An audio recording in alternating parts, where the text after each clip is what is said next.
रूप गोस्वामी जिन्होंने श्री गोविंद देव जी को प्रकट किया, और सनातन गोस्वामी जिन्होंने मदन मोहन जी को प्रकट किया। सप्तनिधि का पद आप सबको याद ही है, उसमें प्रथम गोविंद हैं, दूसरे मदन मोहन हैं।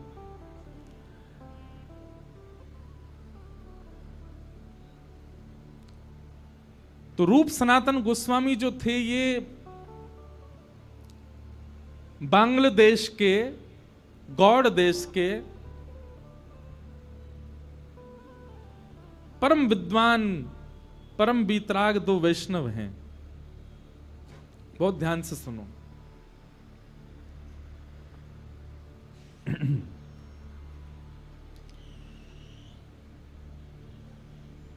एक मुस्लिम शासक राजा था वहां पर। तो आप दोनों ने, आपके पिताजी ने इतना पढ़ा लिखा करके विद्वान किया दोनों को कि आप भविष्य कथन करते थे। एक राजा को इन्होंने कह दिया कि तुम भविष्य में चल करके बादशाह बनोगे। तो उस व्यक्ति ने इनसे कहा कि अगर मैं बादशाह बन गया तो अपना प्रधानमंत्री आपको बनाऊंगा। और बात सत्य हुई, कुछ समय बाद वो व्यक्ति बादशाह बन गया। तो उसने रूप सनातन गोस्वामी जी को मंत्री पद दिया, अपने यहां अलग अलग पद दिए। उससे हमारा प्रयोजन नहीं, पर रूप सनातन गोस्वामी इतने वैभवशाली थे, आपके पास में ऐसा कुछ भी नहीं है संसार में जो नहीं था। धन संपत्ति परिवार सबसे संपन्न थे। बस एक दिन की बात, दो कारणों से आप वृंदावन चले गए। और वो दो कारण कौन से हैं? पहला कारण, एक बार आप लोग दोनों हिसाब किताब कर रहे थे। तो हिसाब किताब करने में इतना समय लगा, कुछ हिसाब बैठ नहीं रहा था।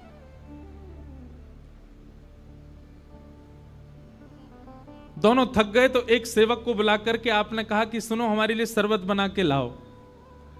तो सेवक गया शरबत बनाने के लिए। तो शरबत में चीनी की जगह, बूरा की जगह मैदा डाल लाया और मैदा मिला करके इन दोनों को पिवाई दिया। अब ये हिसाब में इतने व्यस्त थे कि मैदा युक्त शरबत पी गए, इनको पता ही नहीं चला कि इसमें शक्कर नहीं है, बूरा नहीं है। सुबह का समय हुआ, सेवक ने जब सब जगह जांच पड़ताल, मतलब रसोई में जाकर के देखा, तब उसको पता चला, अरे कल रात में शरबत मैंने बनाया, मैंने जल्दी जल्दी में बूरा की जगह मैदा मिला करके पिला दिया। उसको बड़ी गिलानी हुई। तो उसने जाकर के रूप सनातन गोस्वामी, अच्छा रूप सनातन गोस्वामी जी का नाम रूप गोस्वामी सनातन गोस्वामी नहीं था। आप दोनों का पूर्व नाम, सनातन जी का नाम पहले अमर था। क्या नाम था? अमर। और रूप गोस्वामी जी का नाम पहले संतोष था। अमर और संतोष इन दोनों के नाम थे। तो सेवक ने जाकर के बहुत रोने लगा, कान पकड़, मुझे क्षमा कर दे, मुझसे अपराध हो गया। तो दोनों ने कहा क्या बात है, तुमने क्या किया ऐसा? बोले महाराज कल रात्रि आपने शरबत मांगा था। बोले हाँ। जल्दी जल्दी में मैं उसमें शक्कर की जगह, बूरा की जगह मैदा मिला लाया था, मैदा युक्त शरबत आपको पिला दिया, मुझे क्षमा कर दो। उन दोनों के चित्त में ये चिंता नहीं हुई कि हम मैदा पी गए पानी के संग, बल्कि उनके चित्त में ये चिंता हुई कि हम इस संसार के विषय में इतने ज्यादा व्यस्त हो गए हैं कि रात्रि में हमको इतना भान भी नहीं हुआ कि जल में शक्कर नहीं है, मैदा पी गए। और बोले अभी तो ये प्रारंभ है, अभी तो हम मंत्री पद पर बैठे ही हैं, तब हमारे साथ ऐसा हो रहा है।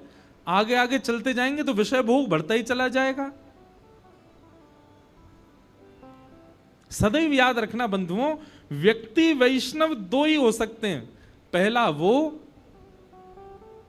जिसके पूर्व के प्रारब्ध संचित हों, या फिर दूसरा वो जिसके जीवन में ठोकर लगी हो।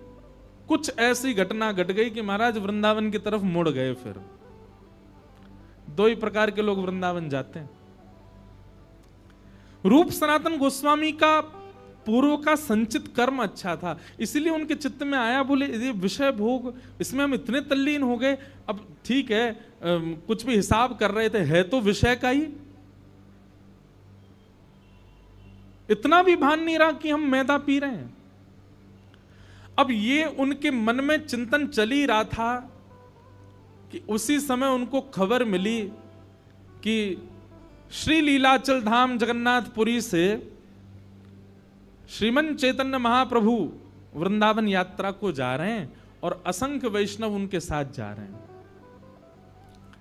आप दोनों के मन में भाव आया कि एक बार उनका दर्शन करना चाहिए। तो श्री चैतन्य महाप्रभु, इतनी भीड़ थी उनके साथ में कि उनको लगा इतनी भीड़ के साथ वृंदावन जाना ठीक नहीं, तो एक आधे रास्ता से वो वापस, उन्होंने ऐसा भाव रखा कि हम वापस नीलाचल जा रहे हैं।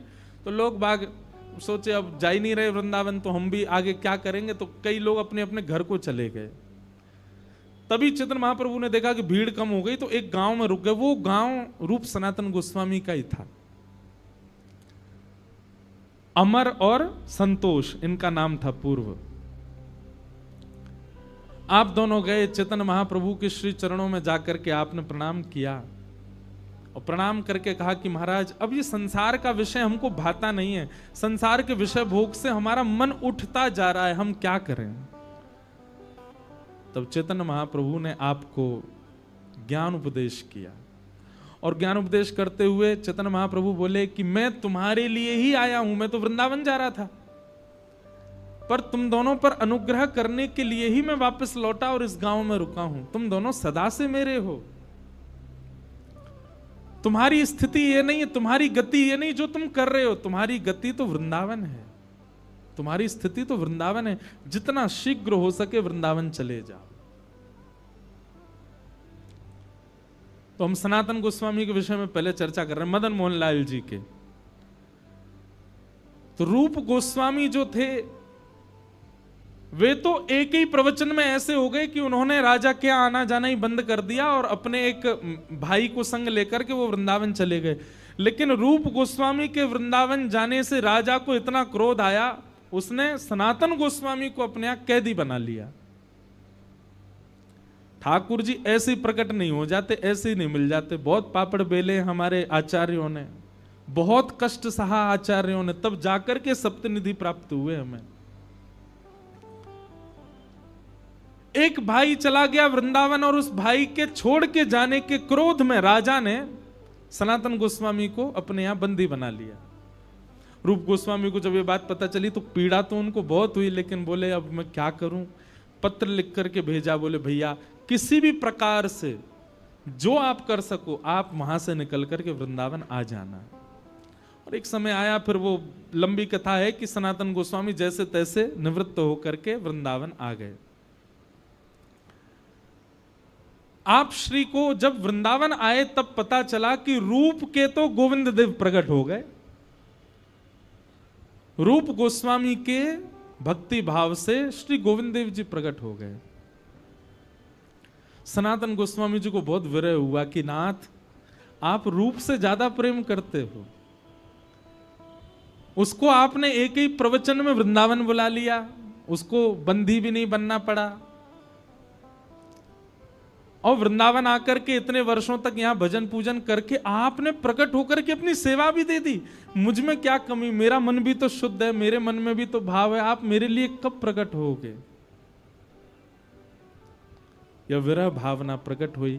इसी भावना से आपने चैतन्य महाप्रभु के श्री चरणों में प्रणाम करते हुए निवेदन किया, आचार्य प्रवर कुछ ज्ञान प्रदान करें।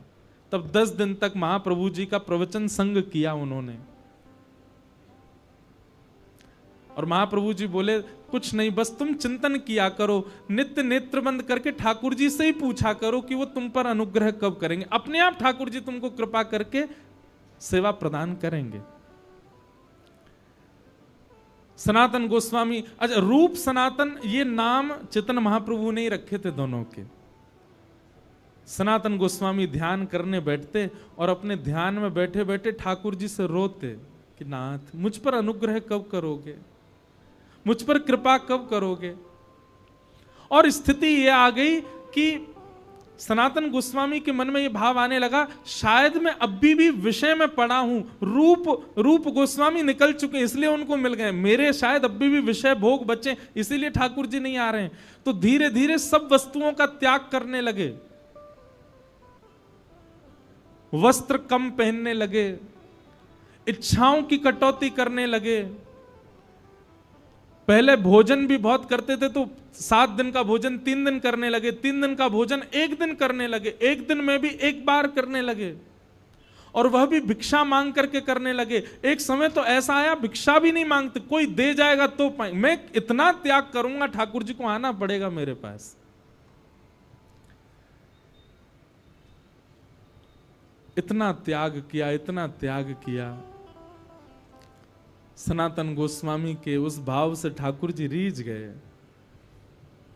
एक दिन सनातन गोस्वामी बैठ करके भजन कर रहे थे, तभी देखते हैं कि आपके मनोभाव में त्रिभंग लली श्याम सुंदर प्रकट हो गए। और जैसे प्रकट हुए, आपने दौड़ करके चरण पकड़े। अभी मन में ही चिंतन कर रहे हैं, दौड़ करके चरण पकड़ लिए और पकड़ करके कहा, नाथ मुझे कब मिलोगे आप, मुझे कब दर्शन दोगे आप। तब ठाकुर जी बोले, आपके भाव से मैं बहुत प्रसन्न हूं, मैं बस प्रतीक्षा कर रहा था आपके भाव सुंदर होने के। आप मथुरा जाओ, और मथुरा में परशुराम चतुर्वेदी नाम के एक ब्राह्मण हैं, उनके घर में मैं विराज रहा हूं, वहीं से मुझको लेकर के आओ। सनातन गोस्वामी जी तुरंत मथुरा पहुंच गए, और मथुरा में जाकर के अब ऐसे कैसे मांग लाएं ठाकुर जी को। तो योजना बनाई, क्या करें। बोले भिक्षा के बहाने जाते हैं। पहले पूछा सनातन, ये परशुराम कहाँ रहते हैं। जब उनका घर मिल गया तो रोज भिक्षा मांगने जाते, और भिक्षा मांग करके उनके यहाँ जैसे भिक्षा मांगने जाते, कपाट खुलते, गेट खोल करके जैसे भिक्षा देने आते, सोई मदन मोहन जी सामने बैठे रहते और उन्हीं को ही निहारते रहते। कितने सुंदर, कितने प्यारे।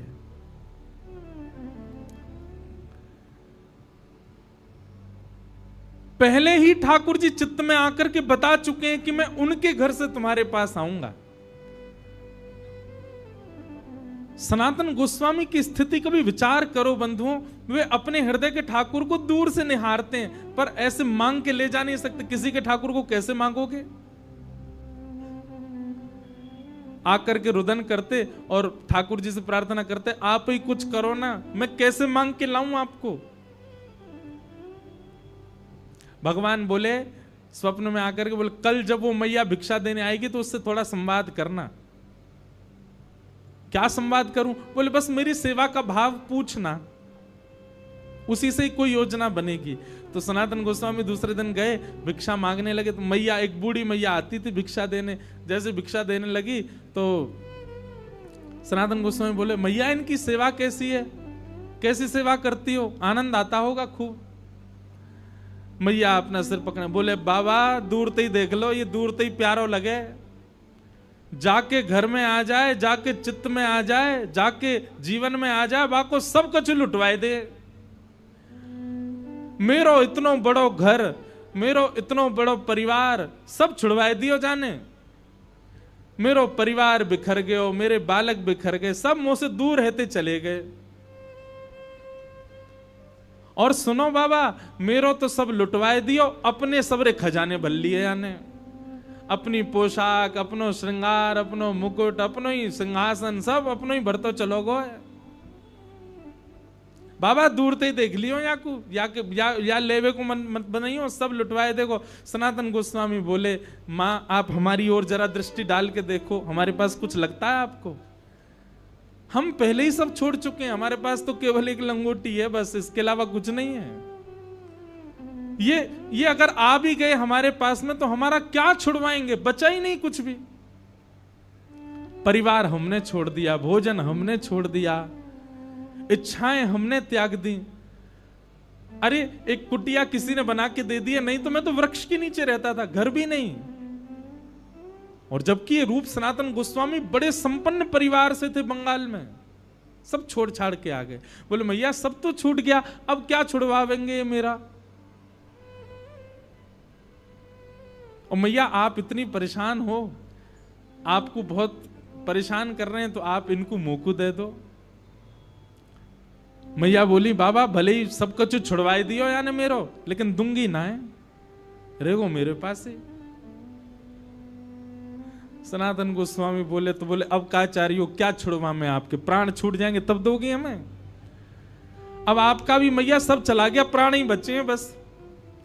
अब सोचो कहीं आपके प्राण चले गए और फिर उसके बाद आपके दूर के रिश्तेदारों ने आकर के विवाद किया, इनके गहना सोना सब चुरा के ले गए, तो आपको वैकुंठ जाकर के बहुत कष्ट होगा मैया कि मैंने इतनी संपत्ति बढ़ाई मदन मोहन जी की, सब मेरे परिवार के लोग लूट ले गए। इससे बढ़िया प्राण न जामे, वासे पहले पहले इनको कहीं व्यवस्थित कर जाओ। मैं ना कह रहा हूं मोह देख के जाओ, पर देख लियो मेरे पास कुछ है नहीं, मैं रख लूंगा इनको। मैया बोली विचार करूंगी। रात्रि में स्वप्न में मैया के स्वप्न में ठाकुर जी आ गए और मैया से आके बोले मैया तू कैसी है? बोले इतने वर्ष है गए मुझ सेवा करते भय, आज तक स्वप्न में आके तुमने यो ना पूछी कैसी है? पति चलोगो, परिवार चलोगो, बालक चले गए, सब संपत्ति चली गई मेरी, कभी नहीं अब क्यों पूछवे आए हो? कहा चाहिए सीधे सीधे बताओ। ठाकुर जी बोले मैं यूं कह रहा हूं कि मैंने सब तो ले लियो, अब एक ही चीज तेरे पास बची है, वो लेवे वारो हूं मैं। मतलब ठाकुर जी इनडायरेक्ट वे में कह रहे हैं तेरे प्राण लेवे वारो हूं। और मैया तेरे प्राण चले जाएंगे तो फिर मुंह भोजन कौन कराएगा, मेरी सेवा कौन करेगा? मैया बोली आजकल वो कल परसों एक बाबा आयो, वो आपको मांग रहो, वो ऐसी बात कर रहे हो, आप भी स्वप्न में आके ऐसे कहा, बात कहा है मुझे बताओ। बोले मैया तेरे जीवन के केवल 7 दिन बचे हैं, वहां से पहले पहले तू वह बाबा को मुंह दे दे।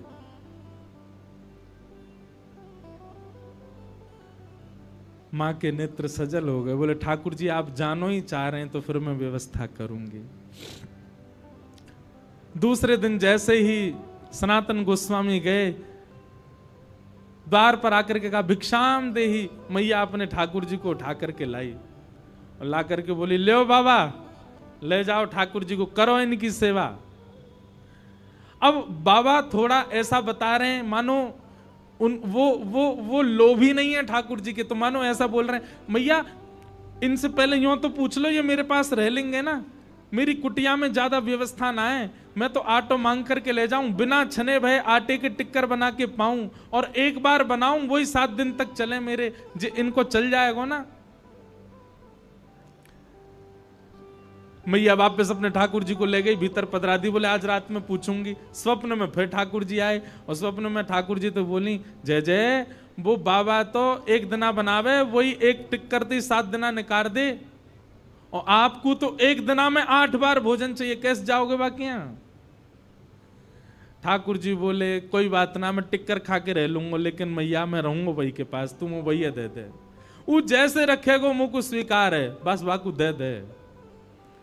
दूसरे दिन सनातन गोस्वामी आए तो मैया ने ठाकुर जी दे दिए। बोले ठाकुर जी कह रहे हैं जैसे रखेगो रह लूंगो। आहा, सनातन गोस्वामी इतने आनंद में भर गए। बोले यही तो सुनना चाह रहा हूं कि ठाकुर जी मैं जैसे चाहूं वैसे रहने को तैयार है। हृदय से लगा करके श्री मदन मोहन लाल जी को अपनी परन कुटी में लेकर के श्री सनातन गोस्वामी आए, चौकी पे विराजमान कर दिए। ठाकुर जी विराज रहे हैं, वही आटा जो भिक्षा में आता है, बिना छना हुआ, बिना नमक डाले, उसी के टिक्कर बना करके मदन मोहन जी को पधरा दिए। मदन मोहन जी की 1 सप्ताह तक ऐसी सेवा चलती रही। टिक्कर रोज बनाते थे और उन टिक्करों का क्या करते थे तो कहीं वर्णन है कि ठाकुर जी की जो प्रसादी होती थी उसमें से थोड़ा सा पाते थे और बाकी का जो था उसको ब्रजरज में गाड़ के रखते थे, और कभी समय मिलता फिर उसमें से निकाल करके पाते रहते या किसी को प्रसाद के रूप में बांटते रहते। 5-6 दिन तक ठाकुर जी ने सेवा कराई और कुछ दिनों बाद ठाकुर जी स्वप्न में आकर के बोले बाबा बहुत मन लग रहा हो मेरा तुम्हारी कुटिया में, तुम ऐसे भजन करते रहो, पूरे दिन टिक्कर बना के मुंह को पवाओ, बाबा बहुत सुख मिल रहा, लेकिन एक बात है, बोले कहा, नेक नमक बुरक दे करो आटे में, नेक सो स्वाद आ जाएगा वहां में। अरे मैं नंद जी को लाला, मैं यशोदा मैया को लाला, लाड़ चाव को जोड़ा, इतने लाड़ प्यार ते मुंह को पाल के बड़ो कियो, 56 भोग बनाती यशोदा मैया। बाबा मुंह में नेक भोजन की रुचि है, पर मैं ज्यादा ना कह रहा हूं आपते, मैं यूं ना कह रहा हूं कि बहु व्यंजन बनाओ, पर या आटे में नेक नमक तो डाल दे करो। सनातन गोस्वामी जय जय, आपको बहुत श्रम है क्यों, मैं अभी जाऊं, अक्कल से भिक्षा में नमक भी लेके आऊंगा। और दूसरे दिन आटो भी लाए, नमक भी लाए, आटे में नमक डाल करके टिक्कर बना के पवा दिए। 6-7 दिन ठाकुर जी ने प्रेम से पाए, 7 दिन बाद ठाकुर जी फिर आ गए। सनातन गोस्वामी बोले कहो जय जय, अब ठीक है, नमक को स्वाद आ रहा है। ठाकुर जी खांस खांस के बोलन लगे, तो सनातन, अरे जय जय खांस काई करो, बोले रूखी रोटी है ना, इरज गई है मेरे गले में, सबरी जमाए गई है यहीं पे। ओहो जय जय, आप तो बड़ी पीड़ा में हो, तो क्या करूं, बोले नेक घी लियाए करो, रोटी में नेक टिक्कर में नेक घी बोर के मुंह को फिर पवाए करो। सनातन गोस्वामी बोले ठीक है, मैं घी की व्यवस्था करूंगा। कहां पहले सब छुड़वा दिया सनातन गोस्वामी, वस्त्र तक उनके छुड़वा दिए, परिवार छुड़वा दिया, बहु व्यंजन छुड़वा दिए, और अब धीरे धीरे सब ला रहे हैं उनके घर में। पहले आटो आ गयो, फिर नमक आ गयो, फिर घी को डिब्बा आ गयो। 7-8 दिन तक ठाकुर जी ने प्रेम से पायो, फिर ठाकुर जी प्रकट है गए मन में, जय जय, अब तो नमक भी डाल रहा हूं, घी भी चुपड़ रहा हूं, अब कहा चाहिए। ठाकुर जी बोले मैं कछु ज्यादा ना मांग रहा हूं, मैं तो यूं कह रहा हूं, आप कंडा जराए करके वही पर टिक्कर सेकें, और मुंह को लगे कंडा बेचारे बहुत देर तक ऐसे ही रह जाएं, उनमें कछु और भी बन सके। आप एक आलू लियाए करो, और जैसे ही कंडान की अग्नि समाप्त हो तो भुनवे डाल दे करो, जैसे ही कंडान में आलू भूल जाएंगे, उनको बढ़िया छिलका उतार के नमक रह भैया, नमक डाल के और बाकी चटनी बना के मुंह पवाए दे करो। सनातन गोस्वामी जी ने ठाकुर जी उठाए गोद में, बोले चटोरे लाल, मेरे पूरे घर में पहले तो सब छुड़वाए दियो, मेरे व्यंजन छुड़वा दिए, मेरो भोजन छुड़वा दियो, मेरो घर छुड़वा दियो, परिवार छुड़वा दियो, वस्त्र छुड़वा दिए, और अब धीरे धीरे सब, अरे ये एक दिन आवेगो मेरे घर में 56 भोग बनने लगेंगे, मैं भजन कब करूंगा फिर, रुको तुम्हें वही मैया के पास ही छोड़ के आऊं।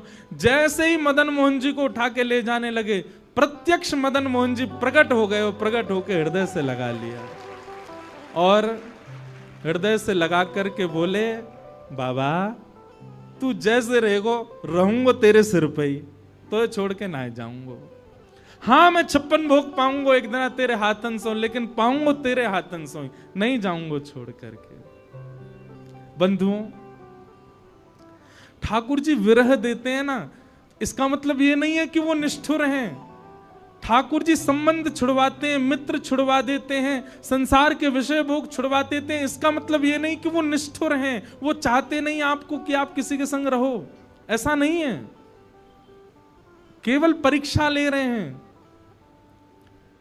लेकिन आपने ठाकुर जी के द्वारा दी गई हर स्थिति को स्वीकार कर लिया, तो ठाकुर जी उससे इतने प्रसन्न हो जाएंगे कि जैसे सनातन के हृदय से लग गए, वैसे हमारे हृदय से लग करके ठाकुर जी कहेंगे जैसे रखेगो रहूंगो तेरे संगे।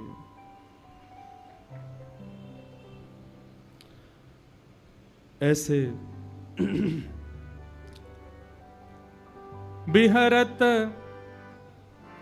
बिहरत निस दिन कुंज गलन में, ब्रज जन मन सुख धाम, मदन मोहन को रूप निरख के, मदन मोहन को रूप निरख, सनातन बलि बलि जाए, वृंदावन प्यारो वृंदावन, वृंदावन प्यारो वृंदावन।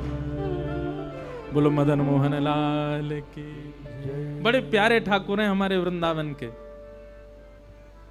अब करौली राजस्थान में विराजते हैं। तो देखो सनातन गोस्वामी जी की कथा से आपने क्या सीखा? भगवत प्राप्ति के लिए, ठाकुर जी प्राप्त हो उसके लिए सबसे पहले क्या आवश्यक है? एक गुरु, सदगुरु का संग। चैतन्य महाप्रभु यदि कभी सनातन गोस्वामी के जीवन में नहीं आते तो शायद उनको कभी भगवत प्राप्ति नहीं होती। लेकिन गुरु कैसा होना चाहिए? गुरु वही जो हरि सो मिलावे, गुरु वही जो वृंदावन में बसावे, गुरु वही जो हरि की राह दिखावे, जो भगवत भावों को आपके चित्त में स्पष्ट करे, वो गुरु होना चाहिए। ऐसे गुरु सनातन गोस्वामी को प्राप्त हुए।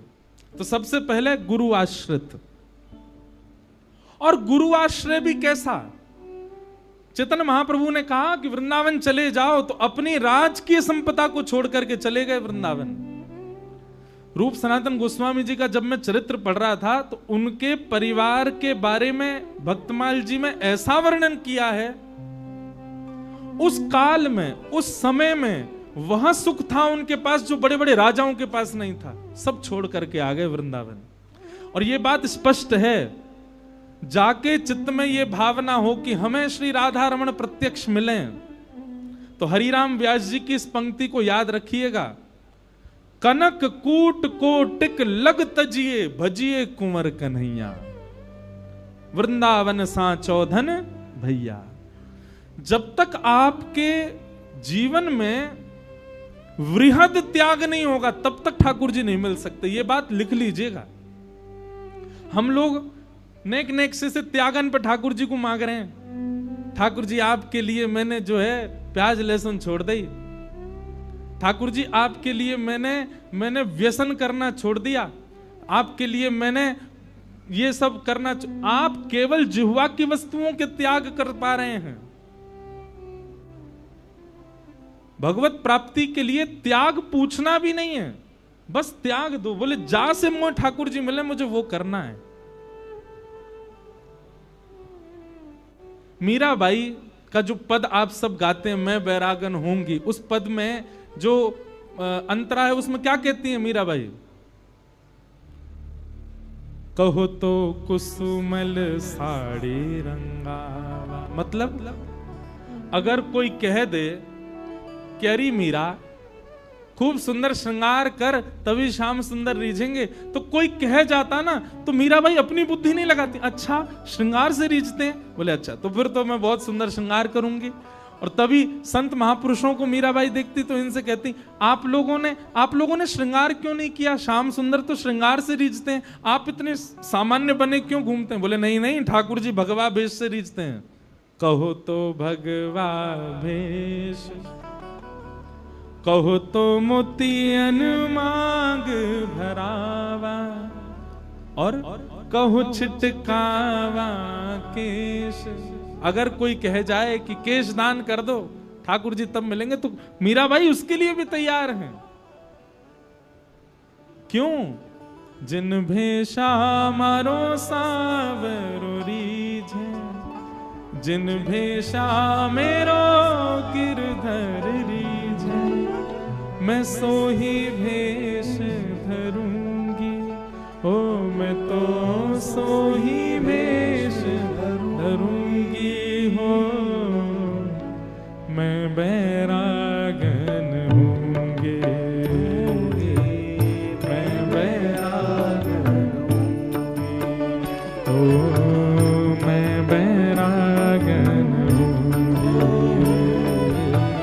मैं बैरागन होंगी। तो बाला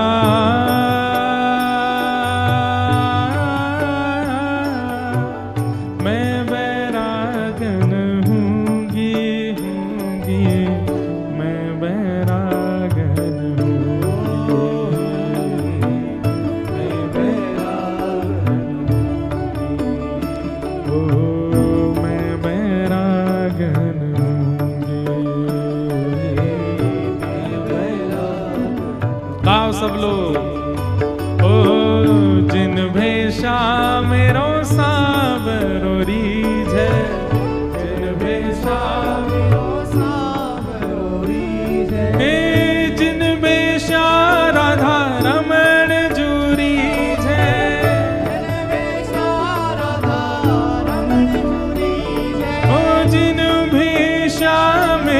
गिरधर रीझे, जिन भेषा मेरो गिरधर रीझे, मैं सोही भेष धरूंगी हो, मैं तो सोही भेष धरूंगी। अरे हाँ मैं तो सोही वेश धरूंगी हो, मैं तो सोही वेश धरूंगी। अरे हाँ मैं बैरागन होंगे, मैं बैरागन ओ मैं बैरागन होंगे। मैं बैरागन। श्री राधा रमण लाल की।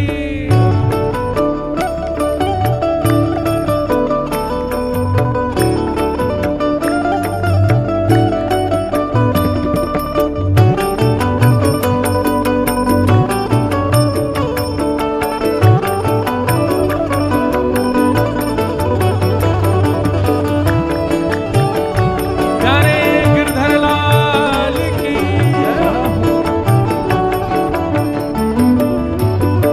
ओ प्राण हमारा वहाँ बसत है, प्राण हमारा जहाँ बसत है, ओ प्राण हमारा वहाँ बसत है, प्राण हमारा जहाँ बसत है। ओ यहाँ तो खाली को, यहाँ तो खाली को। सही बताइयो, आप सब लोगन के प्राण वृंदावन में ही बसे ना, बस शरीर ते रह रहे हो चंडीगढ़ में हैं। प्राण तो सबन के वृंदावन में ही है। ओ प्राण हमारा वहाँ बसत है, प्राण हमारा वहाँ बसत है। ओ यहाँ तो खाली को, यहाँ तो खाली को। ओ मात पिता परिवार सोई है, मात पिता परिवार सोई है। ओ मात पिता परिवार सोई है, मात पिता परिवार सोई है। ओ कहिए तिनका तोड़ भला, कहिए तिनका तो हाँ भला, कहिए तिनका तोड़ भला, कहिए तिनका तो क्या कहना है। मैं बैरागन होंगे, मैं बैरागन ओ मैं बैरागन होंगे, मैं बैरागन ना भाव से ओ भला,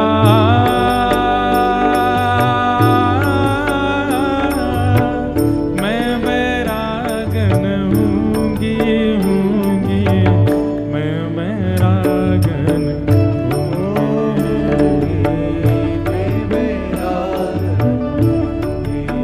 बैरागन होने का कारण कुछ और नहीं, दिखावा तो बिल्कुल भी नहीं होना चाहिए।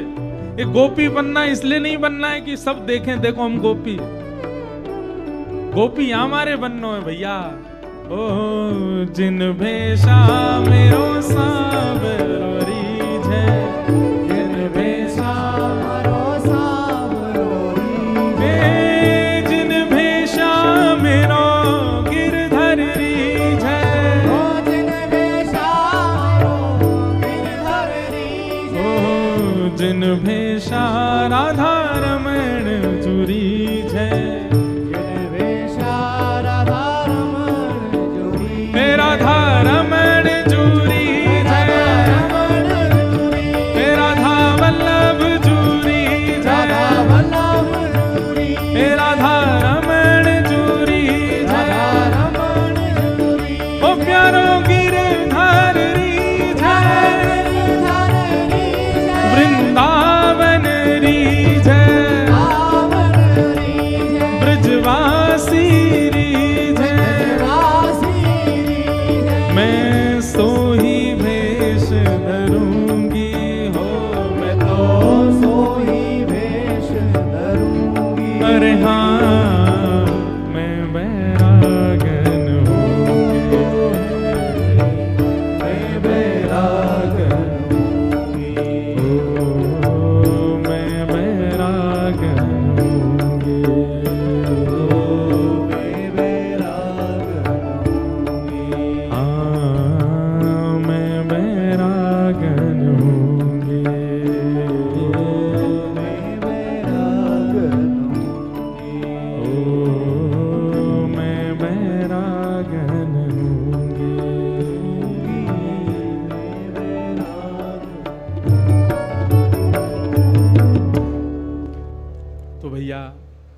ठाकुर जी की प्राप्ति में सबसे पहले आचार्य कृपा, ठाकुर जी की प्राप्ति में दूसरा त्याग, और त्याग भी आपके चाहने से नहीं होगा, ठाकुर जी अपने आप छुड़वाएंगे, अपने आप ही दूर करेंगे, और जो छूटे उसको छूटने दीजिएगा। सीधी बात है, आप पकड़ करके रखेंगे तो फिर ठाकुर जी को ये बात पता चल जाएगी, भाई या के चित्त में मोह विद्यमान है, ये छोड़ना ना है चारों है। जो छूटे,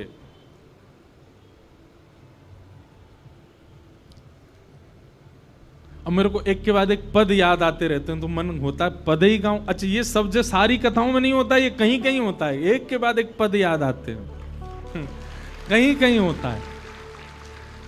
ब्रज के अंतरंग भाव सब जगह प्रकट नहीं होते कथा में। एक पद मैं गाता हूं, उस पद में एक पंक्ति आती है, घर का प्राणी कहा ना माने, मन मन खुशी मनाऊं। घर का प्राणी कहा ना माने, मन मन खुशी मनाऊं। हे नाथ, आपकी बड़ी कृपा है। क्यों? वो घर के लोग मेरी बातें नहीं मानते। आपके घर के लोग आपकी एक बार कही गई बात पर तुरंत पालन करते हैं तो समझो अभी ठाकुर जी ने स्वीकार नहीं किया। ठाकुर जी स्वीकार कर रहे हैं जी, कैसे पता चले?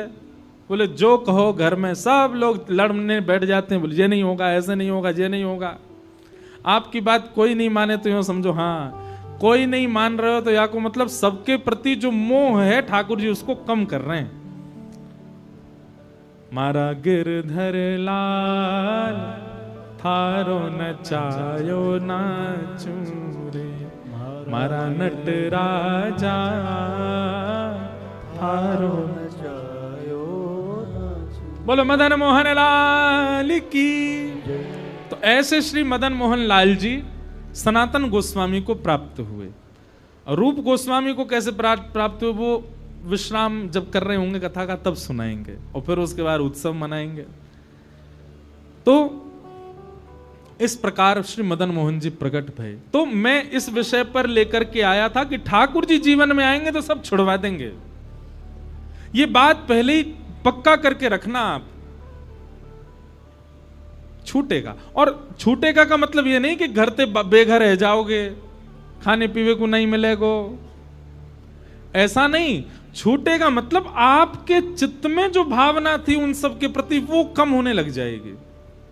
रहोगे घर में ही, रहोगे बहुव्यंजनों के बीच में ही, रहोगे पार्टीज में ही, रहोगे ऐसे लोगों के बीच में, पर आपका चित्त नहीं होगा कि अब मन उठ चुका है मेरा, अब ये सब इच्छा नहीं है। तब समझो हाँ ठाकुर जी कृपा है रही है। कई लोग घबरा गए, बोले महाराज जी घर से बेदखल होंगे तभी वृंदावन स्वीकार करेगो, जैसे रूप सनातन हो गए। तब का समय अलग था, पर हाँ यह भी हो जाए तो बड़ी बात नहीं है, यह भी हो सकता है। पर मूल बात यह है कि आपका चित्त भर जाएगा सब चीजों से। ये ठाकुर जी करते हैं। तो सनातन गोस्वामी को इस प्रकार ठाकुर जी प्राप्त भये। ऐसे ठाकुर जी वृंदावन में विराज रहे हैं। तो निर्गुण निराकार ब्रह्म को समझना बहुत मुश्किल, वृंदावन वाले ठाकुर जी को समझना भी आसान तो नहीं है, पर वे यदि समझ में आने लगे तो संसार छूटेगा, संसार से निवृत्ति होने लग जाएगी। ऐसे श्री कृष्ण को हम प्रणाम करते हैं।